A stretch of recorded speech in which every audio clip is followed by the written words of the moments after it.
This podcast features criminologists discussing sensitive themes and topics. Listener discretion is advised.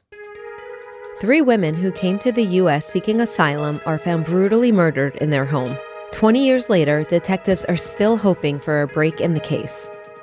This is the Kuria Family story.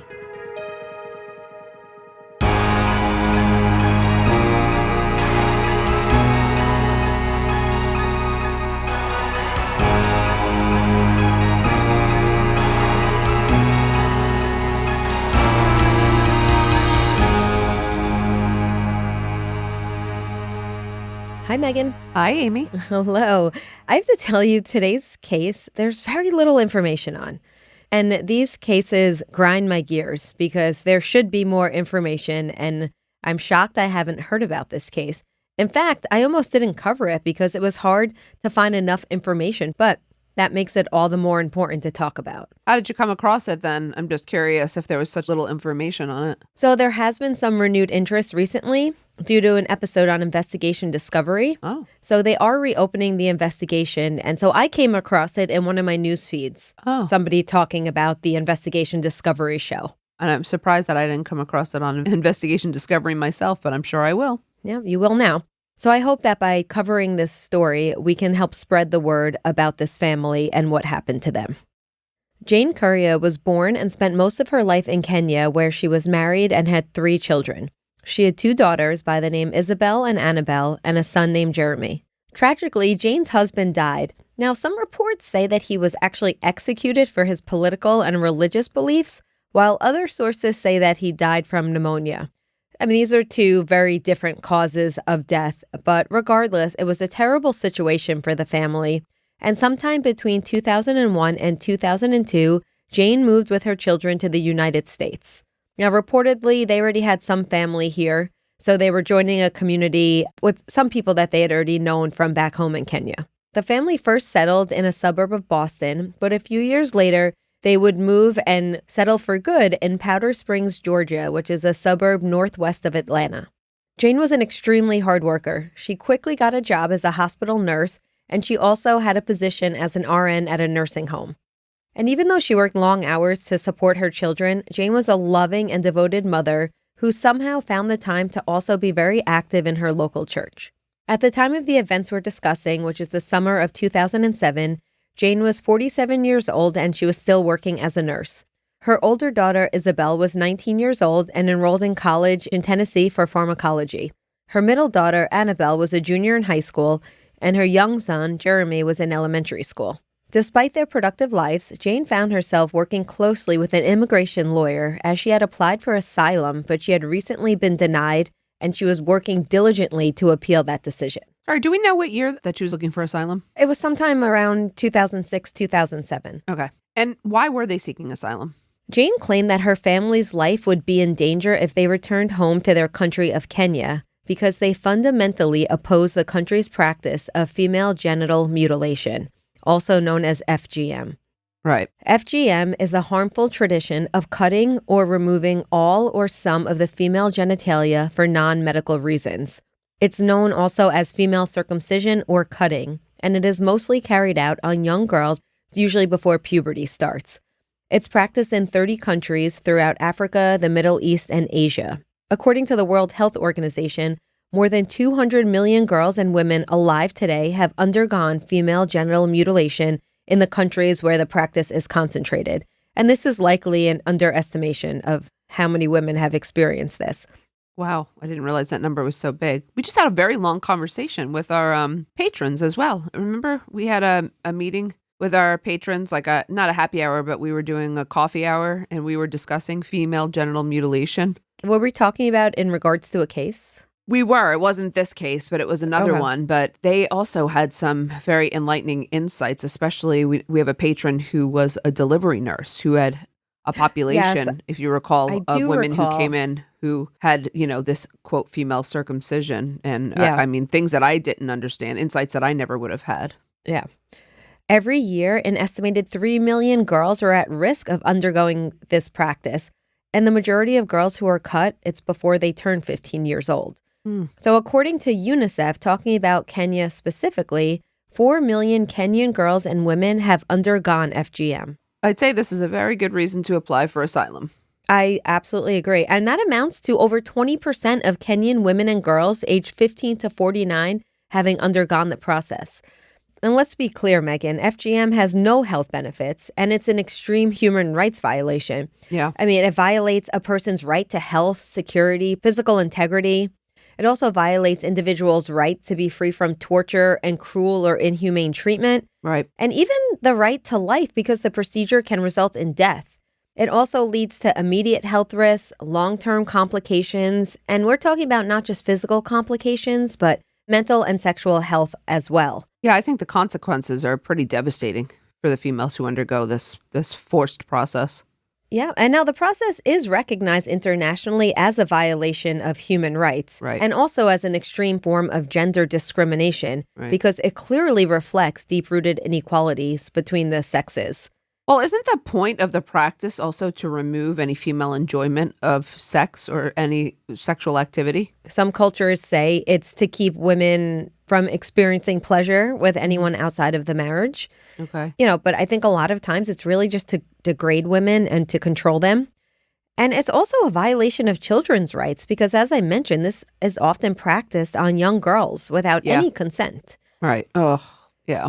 I was happy to find that there is a lot being done on the global stage. So as part of the Sustainable Developmental Goals, which was adopted by all United Nations members in 2015, now the global community has set a target to abandon the practice of female genital mutilation by the year 2030. So that would be, I assume that goal is for all countries. For all countries worldwide, yes. Okay. And sadly, Jane was a victim of this practice herself because when she was a young girl, this was done to her. And that's why she was so against this being done to her daughters. And Right. many reports say that she was extremely vocal about her anti-FGM view. Mm-hmm. It's important to recognize that Kenya officially banned the practice in 2011. Oh. And as a result, rates fell by more than half. But just like we see in other countries, right, with abortion, or just because something is illegal does not mean it is not being practiced. But that's going to complicate asylum because on the books, the country will deny that they legally require this anymore. In fact, it's illegal. So I would think that's a complicator for an asylum case. But then again, I'm not an immigration lawyer, so I couldn't say for sure. Yeah, I just think it's very clear that the practice is being done anyway. Yeah. So the practice is pretty common still. If you do get prosecuted, there is a minimum 3-year prison sentence and a fine of a couple of $1,000s. But we don't even know how it's carried out, if it's even being, people are turning a blind eye to the practice. Yeah. Yeah, just because we have a law on the books does not mean that it's being utilized or enforced. Yep. About a decade earlier, remember I said that Kenya officially banned this practice in 2011? Mm-hmm. About a decade earlier, in 2001, the Children's Act was passed, and that protected children from the practice. Oh, okay. So it took several years to protect all women, but there was the safeguard in place for children. It's like a slow march to progress, right? Yeah. But while Jane had hoped for asylum from Kenyan practices by staying in the U.S., what comes next proves that safety in any location is not a guarantee. In the summer of 2007, Isabel came home from college, and Jane's sister-in-law, Pauline, arrived from Kenya with her son, Peter. Peter was known as PK, so throughout the rest of the episode, that's what I'll be referring to him as. Okay. While it's unclear if they were also looking to permanently move to the U.S. or if they were just visiting, what I can tell you is that PK was very close in age to Jane's son, Jeremy, so the two were very excited to spend some time together. And on Sunday, July 29th, Pauline brought PK over to Jane's house so he and Jeremy could spend a few days hanging out together. The young boy spent the whole day of July 29th playing outside, having a great time, before Jane put together a sleepover for them. Over the next few days, Pauline tried calling Jane to set up a time that she could come pick up her son, but Jane wasn't responding. And at first, Pauline didn't think much of it. Maybe the boys were having fun. Maybe Jane was at work. There could be a bunch of reasons why someone's not answering your calls or giving you a call. But what year is this? This is 2007. Oh, okay. But by Wednesday morning, August 1st, Pauline was now very worried as she hadn't heard from anyone in the family. So she took another family member, which was Jane's niece, Diana, over to Jane's home to see what was going on. I do want to mention about a day earlier, another family member had passed the house because Pauline was concerned. And that family member said, oh, the cars are in the driveway. They're probably fine. So somebody did pass by the house about a day earlier, but didn't go to investigate any further. Just said, the shades were drawn and the cars were in the driveway. Okay. Now, when Pauline and Diana arrived, they found Jane and Isabel's cars in the driveway and all the shades were still drawn in the home. This wasn't bizarre because Jane often had her shades drawn in the home. But when they knocked on the door, nobody answered. So then they walked around back to see if they could, find someone or get in that way. And they did find an unlocked sliding door. Upon entering, Diana saw a large pool of blood on the floor, and she also saw a body. Now, at the time, she didn't register who it was lying in this pool of blood. She was probably in so much shock. She just ran out of the home and told Pauline to call 911. Within minutes, first responders arrived to a horrific scene.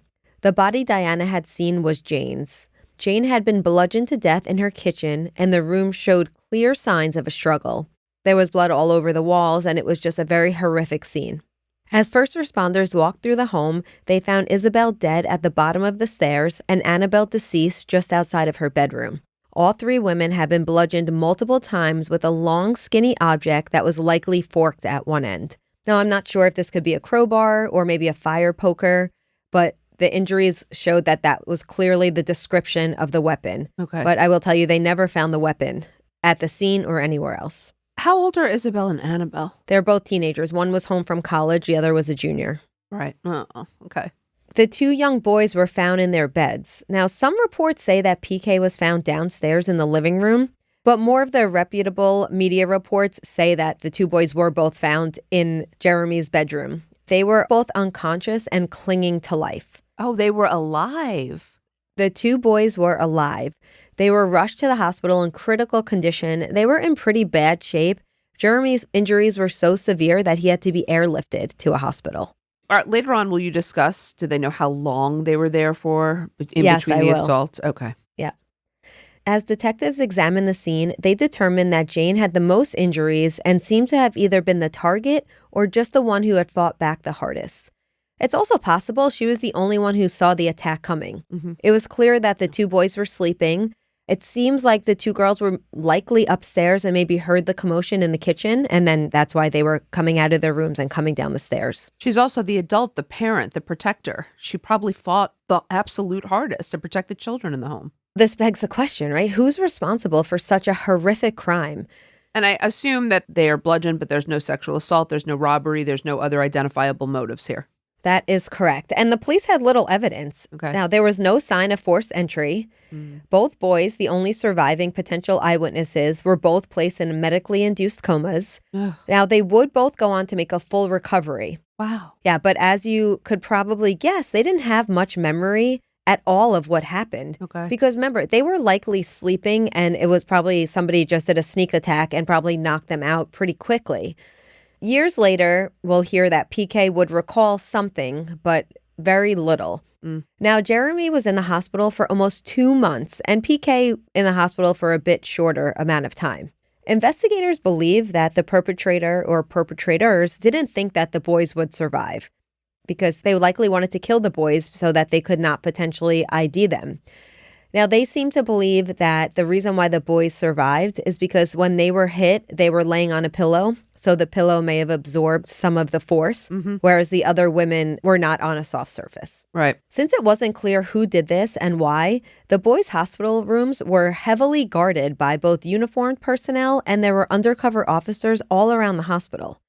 Police were stumped. There were police at the scene combing through evidence, but there was no usable DNA recovered from the home. Some of the issue lies in the fact that there was so much blood from the victims that even if there were a few droplets of the attacker, it got mixed up in the other blood and the volume of the victim's blood was just too much that it overwhelmed maybe the little drops of blood.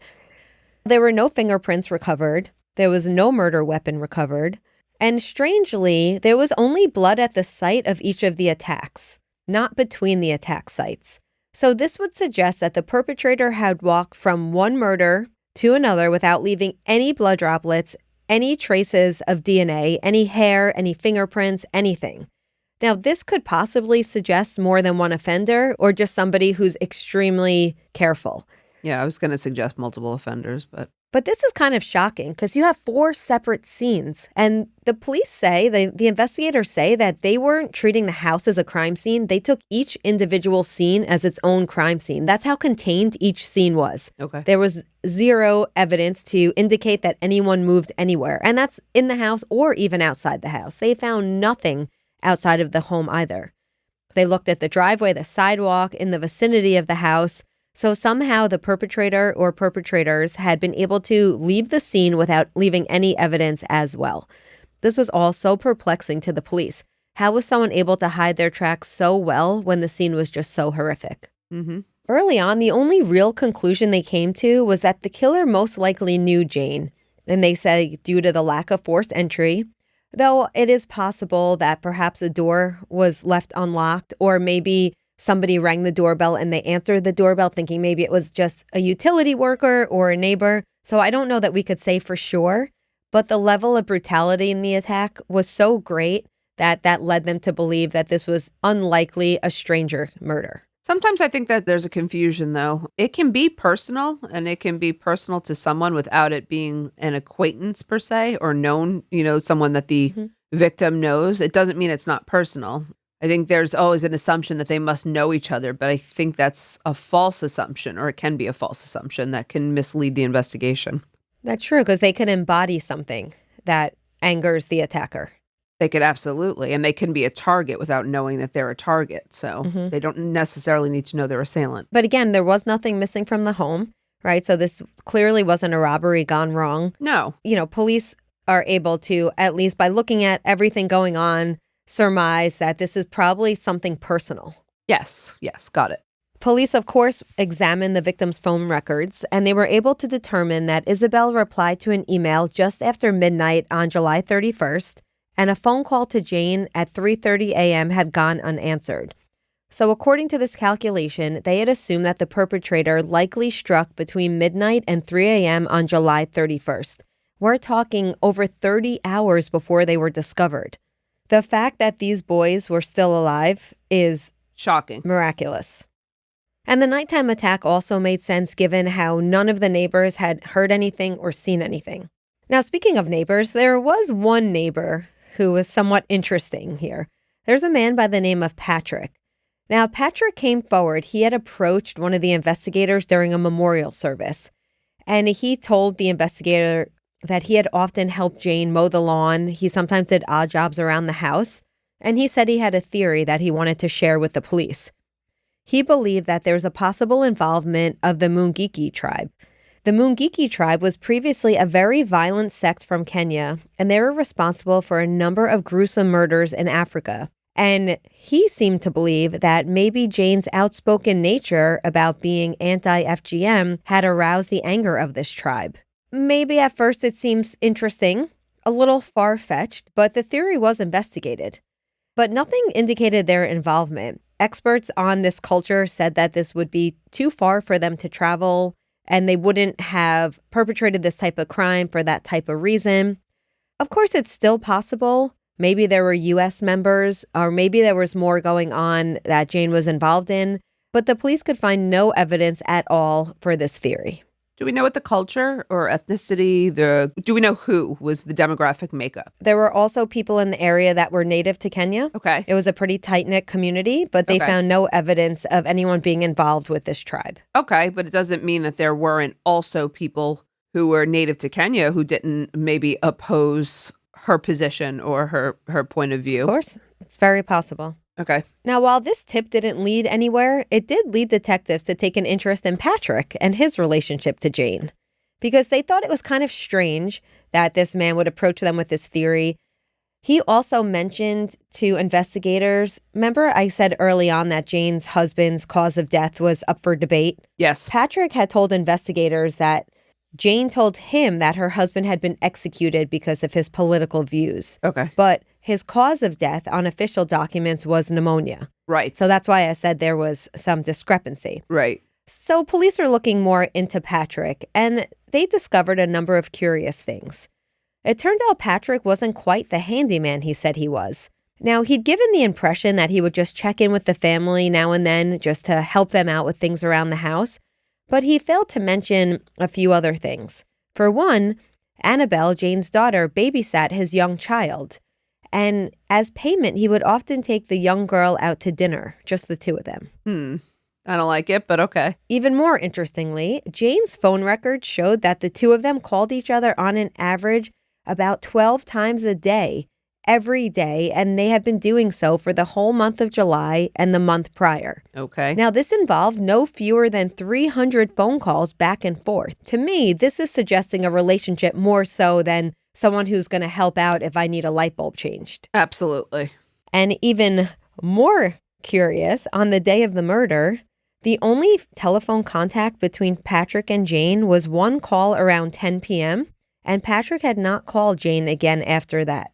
So you see a pattern of behavior where they were talking over a dozen times a day. And then the day of her murder, there was one phone call at 10 p.m. and he never called her again after that. That's odd. And remember, she wasn't found until 30 hours. Yep. So Patrick should have had no knowledge about her being deceased. And no reason to stop calling her if they had that much contact, unless she put a stop to the calls. In which case, now we see some motive as well, right? Yep. So all of this together, of course, raised the eyebrows of the police. So they brought Patrick in for questioning. Patrick said he had no explanation for why he suddenly stopped calling Jane the very night that she had been murdered. He says, I don't know, I just hadn't called her. Keep in mind, I'm sorry, I don't know if I mentioned this, but Patrick is married with 2 children. No, you did not mention that. Okay. So it's possible these two were having an affair. Maybe they were just close friends. Either way, regardless of the nature of their relationship, it was the fact that these calls suddenly stopped. I think that was the most interesting piece of information. In addition, they also discovered that Jane had lent Patrick about $5,000. There was a note found in the home indicating as much. So there's a lot going on here. So was Jane having a secret affair with this married man? Is it possible this man was having some sort of relationship with her teenage daughter, Annabelle, the one who babysat? Was there some financial issue going on? There seemed to be quite a few potential motives here. And while they did take Patrick's DNA, they found no physical or forensic evidence tying him to the murders, so they had to let him go. Okay. You said it was a very clean scene. And wouldn't his DNA be in the house anyway? It's going to be a lot of confusion here because he's in the house all the time. So it's not going to be odd to find his trace evidence of him there. You're right. And I was looking for information about that because they said they didn't find his DNA in the home. And that might seem That's weird. Even more shady because his DNA should be in the home. Yep. But maybe not. One other thing about this idea of, who was in the home, it seems like that evening when she was murdered that somebody else was in the home with her. It almost looked like 2 people were sitting at the kitchen table. So this almost lends more to this idea that did Patrick come over to try to mend things with her? Maybe she said she didn't want to talk anymore. Maybe she found out that he was grooming Annabelle. Maybe he owed her the money and wasn't giving it back. So there seems to be a lot with Patrick. But nevertheless, the police had to release him. They simply didn't have enough to hold him. So the theory with Patrick is that there could be multiple motives, but that he had to kill her because of one of these motives. Something came to fruition, a fight, an argument, a big reveal, and then probably had to kill the other people in the house to cover it up or to get rid of any witnesses. Unless he just had so much rage, he just went on a murderous rampage. But no, it does seem like it was premeditated given how clean the scene was in between the murders. Interesting. Okay. Through Patrick, the police discovered another person that they were interested in. And this would be Jane's friend, Elizabeth, whom she went to church with. Now, Jane was just a close family friend. Very little information on Jane. In fact, some of the coverage on this case doesn't even mention her at all. But I'll tell you why police were interested. Jane had attended church with Elizabeth, and also Patrick had attended that church as well. So the 3 of them knew each other. So the cops were hopeful that there could be some sort of connection between the 3 of them. And while that didn't go anywhere, the police noticed that Elizabeth had made some suspicious choices right after the murders. You see, while Jane's family was tied up in paperwork trying to get Jane and her daughter's bodies transported back to Kenya for burial, Elizabeth was trying hard to gain guardianship of Jeremy, which is strange because he was under the care of his grandmother after Jane's murder. Elizabeth also began selling all of Jane's possessions. This is very confusing. I'm not sure how or why she was allowed to take such an active role here. I know that Jane didn't have a lot of family around because many were still in Kenya, but she certainly had next of kin. She had the niece, she had the aunt. Right. So this kind of seems strange. There were some reports that said Elizabeth was the beneficiary, the next of kin if the children were not there. Okay, I see. So that would give motive, but again, police were not able to find enough evidence to link her to the crime at all. She was never arrested, and she did end up taking guardianship of Jeremy. Oh. And some reports say that she did not give him the money that she should have given him. So there's some stuff going on there, but there's not enough reputable sources to really go into that. Plus, this is all speculation too, and odd behavior doesn't equal crime. Exactly. With no more suspects, detectives went looking for other clues, and they did make a few discoveries. For one, Jane was said to have told family members that she would soon be receiving a large sum of money from a business that she entered in the real estate area. But this would lead to a dead end, although her niece Diana still thinks the murders to this day are related to a business deal gone wrong. I'm not sure why she believes that, but she has publicly stated that. Okay. Another notable discovery, and one that I think might hold the key to solving this crime, there was a blood-stained towel that was found 2 miles from the crime scene. And the day before, the cloth was not there, but the day after the murder, it was there. The blood tested for DNA did not come from any of the family members, including Jane, her children, or her nephew, and it also did not match Patrick or Elizabeth, the only 2 suspects that we have talked about so far. You said this was found 2 miles from the house? Yep, 2 miles from the house. That could be completely unrelated, though. It could be completely unrelated, but I'll say it again because I think it's important that the day before the cloth was not there, the murder happened, and then the cloth was there. It could be coincidence, but the timing is, it's pretty tight. To this day, who the blood belongs to remains unknown, and it's very possible, as you said, that it has nothing to do with the crime. But it could still be tested, and through genetic genealogy or databases, it's possible to determine whose blood was on that cloth. Okay. As we touched on, investigators strongly believe that there was more than one murderer, which is why the crime scene looked the way it did. But we talked about this in the past. If there were several people involved, it seems rare that it would be this long and no one has cracked under the pressure. It's always harder for multiple suspects to keep it quiet, but, obviously we know if there's just 2, it's easier than if there's 3, 4. Of course. And if there are 2 that are related, maybe they could keep it quiet. But yeah, it's harder. Unfortunately, while the investigators did receive many tips in the months after the murder, none of them led anywhere, and eventually the calls stopped coming in. And with very little evidence and no suspects, the trail went quickly cold. And as of today, Meghan, the case still remains unsolved. The family is left angry and frustrated, as Pauline said in an interview, quote, "It's left us in a hopeless situation. You don't know how to go forward from it. Then again, you have to remember that we're in a foreign country. We don't know the right ways or the right channels, and especially then, because everybody had just moved here and was starting to get a new life." In 2018, Cobb County Cold Case Unit Detective John Dawes, the case's original investigator, reopened the case, saying that it's one of the most violent crime scenes he had ever seen in his career. And, quote, "In my mind, every day, I want answers on that case." I have some thoughts, but one of the questions I have is, you said both boys survived. So what happened to them? Yeah, so as I mentioned briefly, Jeremy was under the guardianship of the family friend Elizabeth, and he made a full physical recovery, but struggled tremendously with the losses and trauma of that day. Some recent reports say that he had gone back to Kenya to attend medical school and that he now lives with his grandmother. As if he didn't endure enough, he was treated for a brain tumor in 2020, and he had to undergo several surgeries. Luckily, he did recover, and it was beautiful to see the community rally around him, and they raised the funds necessary to help pay for all his medical bills. Oh, wonderful. Yeah, so although the tumor was benign, I'm sure it was so scary, the whole ordeal, for both him and his family after going through what they went through and then having to deal with this brain surgery years later. PK had also made a full physical recovery and attended the University of Nairobi. And in 2018, he revealed a bit more information about what he remembered from that evening. While he was eating a particular dish, he said a memory came back to him, and he remembered that it was the meal he was eating the day of the attack. And he says that he remembers there was a man who came to the house wearing an African shirt. That's all he could remember. And I'm not sure how helpful this information was to the police, but maybe it is telling in some way. And maybe it's possible that as the years go on, they could remember more things from that night.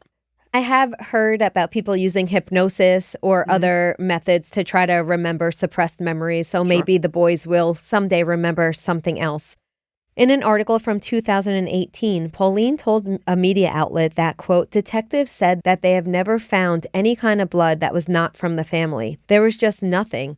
So it's like somebody just came in and killed them and just left. But how does that happen? How has it been 10 years and nobody has found anything? And this statement was from 2018, so it's been even longer than 10 years now.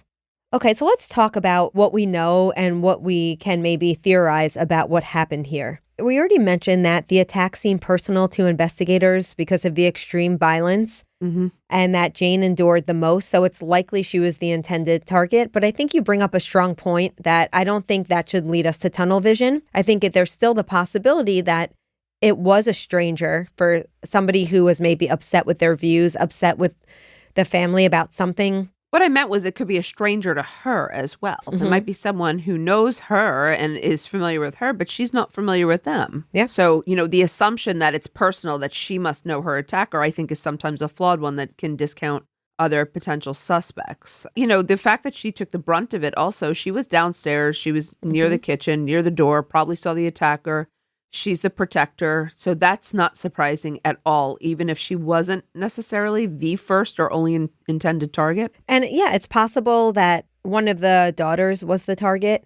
Maybe the boys. It's possible, again, that she was the person who came face to face with the perpetrator, which is why it appears that maybe she was the target when in fact she wasn't. So one of the things I thought was, and I'm sure investigators have done this, but I hope they did an extremely thorough job, was to investigate the girls, their dating lives, everybody who they knew, because it's definitely possible one of them was the target, or that their mother was the target because something happened between one of them and someone else. There were reports that said that these girls, they were both excellent students. They didn't hang around anybody who had criminal history, or there's no reason to think that, these girls were the target, but you don't know. That doesn't mean that they weren't. They could be the perfect children. I have no doubt that they weren't wonderful girls. Doesn't mean that they weren't targeted for reasons that they had nothing to do with, of course. I didn't even mean to suggest that they were the, the problem, but it's possible they were the target. But if you think about it also, if the boys were sleeping, why would the perpetrator attack them? Right? So the perpetrator might have attacked the girls because they were seen, because the girls seemingly were coming down the stairs to see what the noise was. But to attack two sleeping little boys, I think puts a different spin on this whole case. I don't necessarily agree with that, because I think if there's a case where someone's targeted, it's almost like clearing the house, which I hate to reduce it that way, but I think there's a thought that if anyone else is in the house, we have to immobilize the threat, that they can identify us. Even though they're sleeping and they're little boys.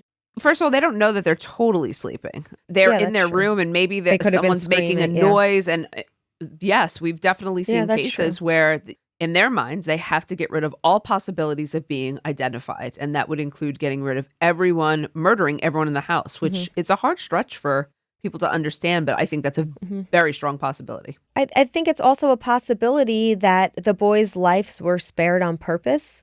I mean, they are the only two that survived. And while there was that one investigator who said it's because they were on the soft surface, maybe the perpetrator or perpetrators wanted to immobilize them, but not necessarily murder them. That's possible as well. But either way, I think the whole family was so grateful that these two boys were able to make a full physical recovery from that ordeal. Yeah, I agree. So I think it's great that this case is being reopened. I wonder exactly why, if it's just pressure from the family.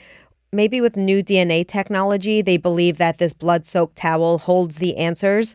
I do know that in 2007, when this case occurred, DNA was still in the early days. So a lot of cases, we see evidence being retested because the new DNA labs could pick up on smaller amounts of DNA than labs could have in the past. Plus, maybe there's new profiles that have been entered to systems now. There's genetic genealogy. I would bet it's DNA related as well. And I also think it's very possible that they have more than they are telling the public. It's very possible that they have other evidence, that they are further along and they're following other leads and they're just keeping a tight lip until, they have an arrest. I hope so. I hope this is a definite sign that there's going to be a resolution or someone who is apprehended. I really, really hope so.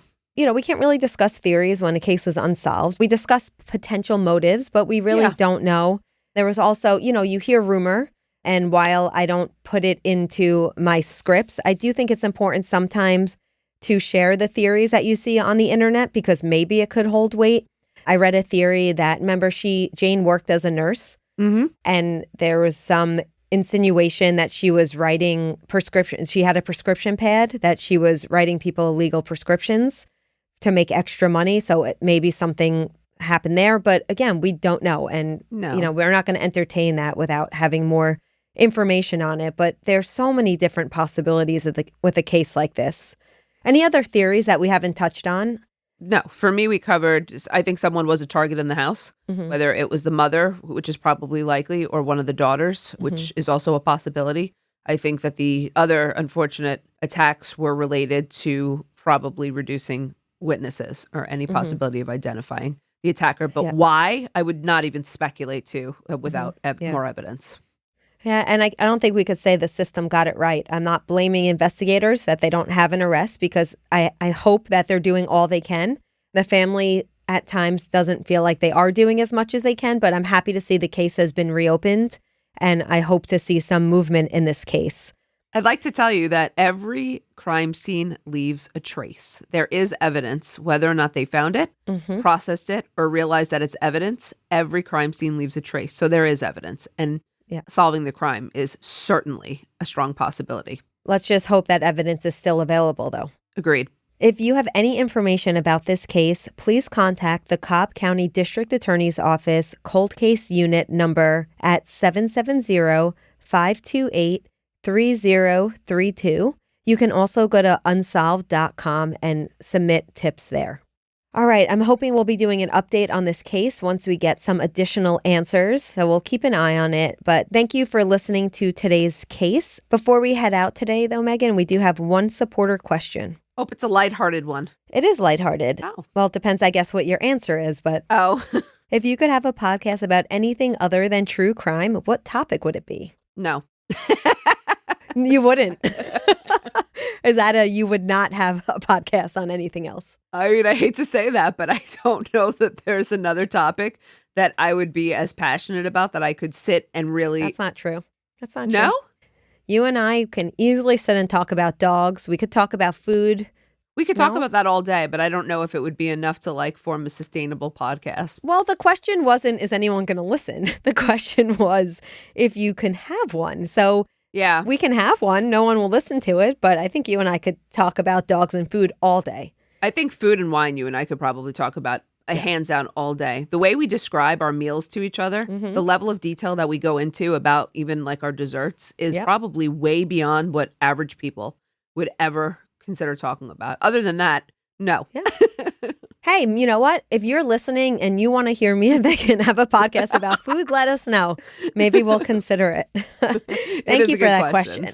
That is an excellent question. I'm also surprised you didn't say you would have it about talking about documentaries. I know it's similar to true crime, but I feel or a book club, you would love that. Yeah, but my book club revolves around crime and my documentaries would revolve around crime too. So it would all revolve around the same topic. But yeah, you're right. I could easily do a documentary podcast any day of the week for the amount of documentaries I watch as well. I would be happy to do one about medical mysteries as well. Oh, you for sure. Definitely. Yeah. Sean Hayes has a podcast about him because he's a hypochondriac as well. So he has a podcast that surrounds that idea. You should see if he'll have you on. There you go. All right. Well, thank you for that question. We do always appreciate when we could end on somewhat of a more lighthearted note. So we appreciate it. And we hope you'll join us next time on Women in Crime. Women in Crime is written and hosted by Meghan Sachs and Amy Shlosberg. Our producer is James Varga. Script editing is by Abagail Belcastro. Audio editing is by Seiler Burr and Jose Alfonso. And music is by Desert Media. If you enjoy the show, please remember to follow and leave a review. You can also support the show through Patreon, where you can get access to additional ad-free content such as exclusive full-length episodes, lectures, a book club, and virtual happy hours with Meghan and Amy. For more information, visit patreon.com/womenandcrime. Sources for today's episode includes Investigation Discovery, The Nation, Nairobi News, 11alive.com, The Atlanta Journal-Constitution, coldcaseworld.com, africannews.com, and the World Health Organization.